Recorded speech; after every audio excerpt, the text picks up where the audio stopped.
What's happening, guys? Welcome back to the channel and welcome to another video. We're in the garage. We're gonna be doing a little project today, but not on the G80. We're actually gonna be working on the 2002. So if you guys saw a previous video of mine, I recently picked up this 1976 BMW 2002. It's a project. We've also got a new Titan 8,000-pound 4-post lift here in the garage. So the G80 actually sits underneath the 2002 pretty much perfectly, inches to spare. So the ceiling in here, if you guys are curious, is 10 feet 6 inches, and I've got just enough clearance to fit the G80 underneath, enough clearance to raise the lift high enough to get it off the locks without hitting the ceiling, without hitting the lights or anything like that. So everything fits. Anyway, yeah, so again, this is the 1976 2002 project car. I did mention previously in the last video when I introduced this car to you guys that I picked this car up in Nashville, Tennessee area, from an older gentleman who was working on this car with his 2 sons. Ran out of time, you know, the kids moved away and he just didn't have time to do it. He started a new job, and so I decided to take the project off of his hands. So a lot of the work has been done. There is no rust on this car, which is really great. The only rust was here up in the front clip behind this bumper. And so what the previous owner did was they cut out that whole front end and replaced it with a 1973 front. This was actually originally an automatic car, and so also had an engine swap from a 1973 as well as a transmission swap from a 1973. So yeah, so now it's a manual swap, and we're gonna hopefully get the motor running soon. But I'm waiting on some parts from Ireland Engineering because we need to do coolant lines, brake lines, fuel lines, need a battery. So there's all these little things in order to get the motor going. But in the meantime, I did buy some sound deadening material that we're gonna be putting in the interior of the car, and that's what today's video is. So let's show you guys what we have. All right, so first things first, we gotta lower this car down at a reasonable height, pretty much on the floor. That way I can show you guys what the interior looks like and show you guys what we're gonna be doing. So let's go ahead and lower this.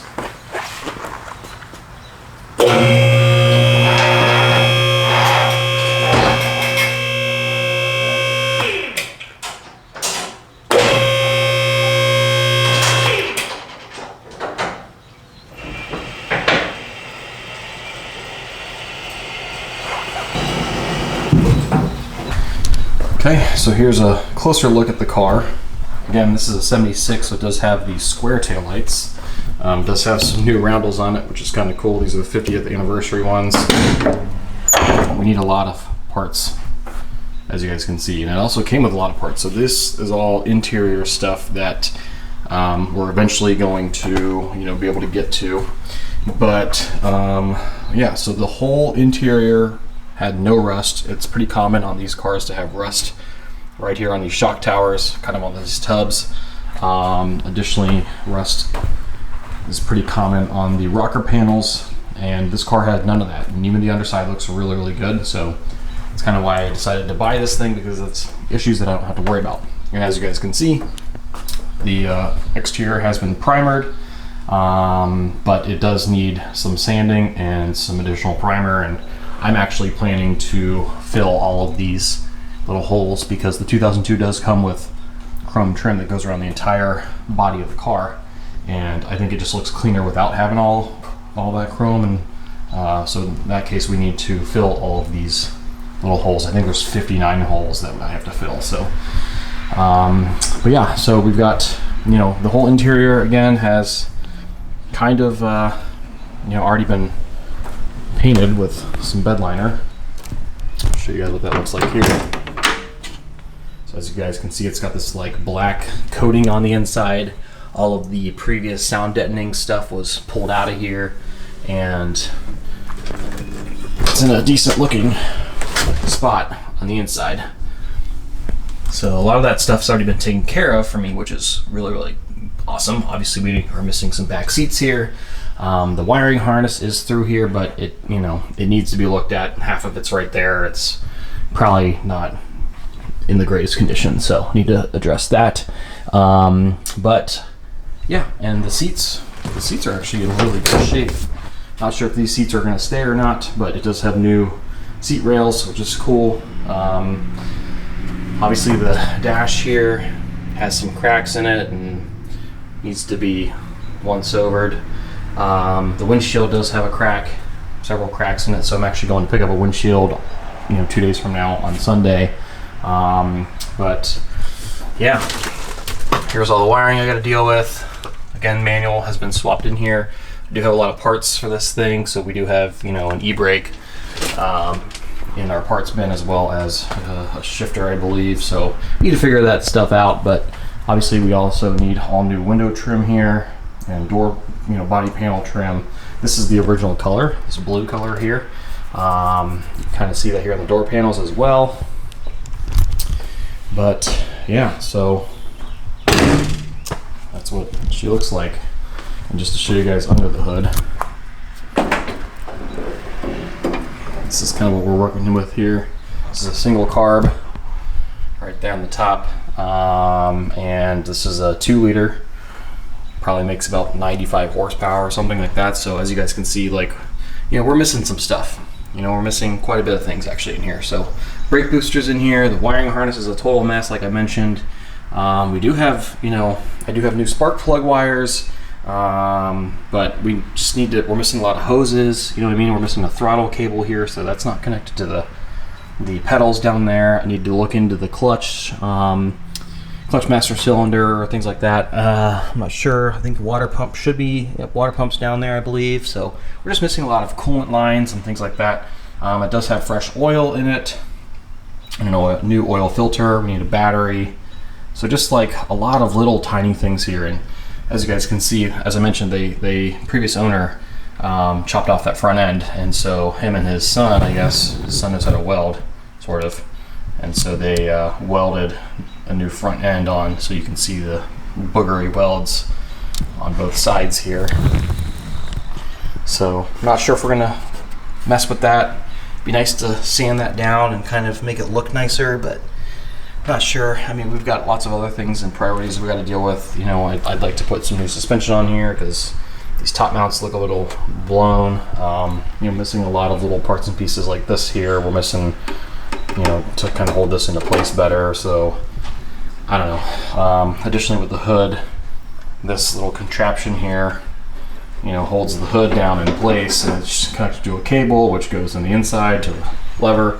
The lever doesn't seem to work, so need to either figure that out or come up with another solution, maybe hood pins or something like that. But yeah, so not a terrible start. That's for sure. I mean, they've done quite a bit. And again, this does have a kind of a turbo splitter in the front, and obviously has some different kidney grills here that are missing some slats actually. So I'm not sure if that'll stay or not, but we're, a lot of the, like I mentioned, a lot of the hard stuff has been done, but we've got bins and bins of parts. But what I really want to show you, we'll get on to today's video here, I'll promise. What I wanted to actually do today was work on the sound dampening inside the car. All right, so once again, we are installing car sound deadening materials here. I ordered this kit here from Amazon, so they actually have several different versions of this. This one is a brand called Killmat, and this is, I believe I ordered 50 square feet, so we've got a lot of these little sheets inside of here. It's basically a sticky material on one side, so we can actually press this down onto all of the interior on the floors and everything like that, and it'll provide us with a nice sound deadening, just to keep the road noise out. But yeah, the kit also came with these. These are little rollers, so there's 3 different sizes here, small, medium, and large. And basically it's got little grooves on here, that way we can push this down and make sure that we're getting good contact with the body of the car. And so we've got 3 different sizes, so that way we don't have to use our hands. We can also use the tools here to rub it in, so we have good adhesion. But this is what the kit looks like. This is very similar to like Dynamat. That's a name that you might be familiar with, but there's a bunch of different companies like this that sell different size or different brand sound deadening materials, as well as different thicknesses as well. So this is the one I ordered. And so if you need to order some of these, yeah, this is 50 mil, 50 square feet. And so it's got 47 sheets inside of here, and it's 9.8 inches by 15.7 inches. So I'm not sure if it's going to do the entire car.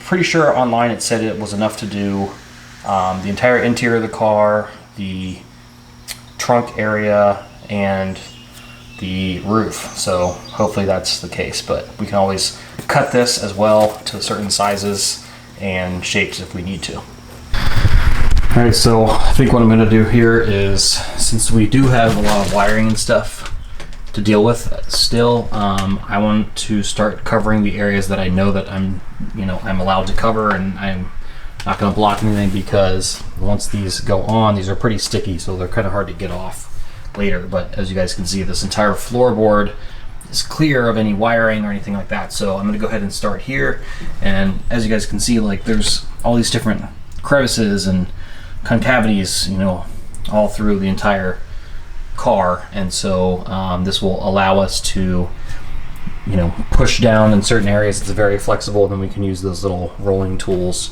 to grind it and rub it into place. So that's kind of what that'll look like.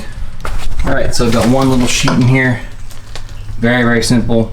Again, it's just thin material, so it kind of conforms to wherever you're putting it. The good thing is I can cut this, so if I want to get a little more granular here, I can create a small little piece here to go up here. But I'm going to start with the big main sections first. So I'm just going to continue working down this way and see where that gets us. But these tools are nice and they come in handy. I just use my fingers initially, but mostly just these tools. The large one especially, you just kind of want to go in a cross hatch pattern, left and right, up and down, side to side, that sort of thing, just to make sure that every contact point is touching. So just kind of like that. So making sure that every little piece is touching where it needs to touch, especially the edges. We want to make sure that the edges are all pushed down so that we don't get any lifting. But that's kind of how it goes. And yeah, so I'm going to continue working on this little floorboard here. I'll come back to you. All right, so little progress report.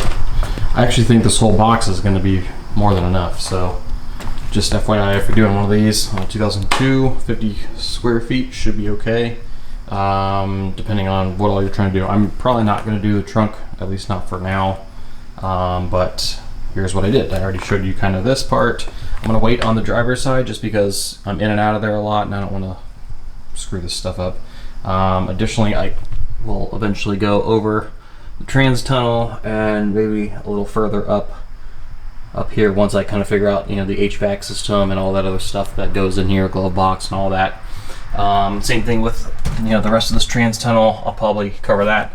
Eventually the seats will come out, so I will mat it underneath there as well. But just to kind of show you the rest, so I kind of kept going. Let me move the seat up here. So I did this back portion of the seat on both sides, did the tunnel there, I did a lot of the back section here. I'm going to add some more in those door panels, but I don't want to cover up those holes yet since I'm going to weld and fill those holes. So I don't want to cover those. Try not to cover anything that I thought I might need access to. I'll probably add some more back here in these little sections, but I think this is a good start. And then I did the entire roof. So the entire roof is done. I don't think I'll do anything else up in that area, which means that I do have a headliner on hand.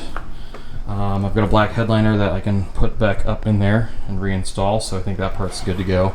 And again, I didn't do that driver's side, but that's what it's doing. I'll probably do that back deck as well, and then possibly if I've got some extra, I might do here in the door panels, just to make that quieter as well. But, you know, it took me, I don't know, an hour and a half, 2 hours or something. Obviously I cut little pieces here and there, and I just tried to use as much material as I could. Little scraps, you'll see little scraps, you know, periodically around. Just wanted to use it because you're not going to see it. It's all going to be covered by carpet anyway, and seats obviously. So yeah, that's how it looks. All right guys, I know that that wasn't a super eventful video, but I am going to take you on the full journey, and that includes some of the not so fun stuff like sound deadening and all that stuff. So pretty simple to install. Link will be in the description below if you want to order this from Amazon. But yeah, super easy, and it's just one step closer to, you know, getting this thing into some sort of running and good looking, decent looking condition. So anyway, if you guys have any comments, questions, or concerns, please comment below, and don't forget to subscribe if you haven't already. A lot more content coming, obviously, with this car, and let's not forget about the G80. So thanks for watching. We'll see you guys in the next one. Take care.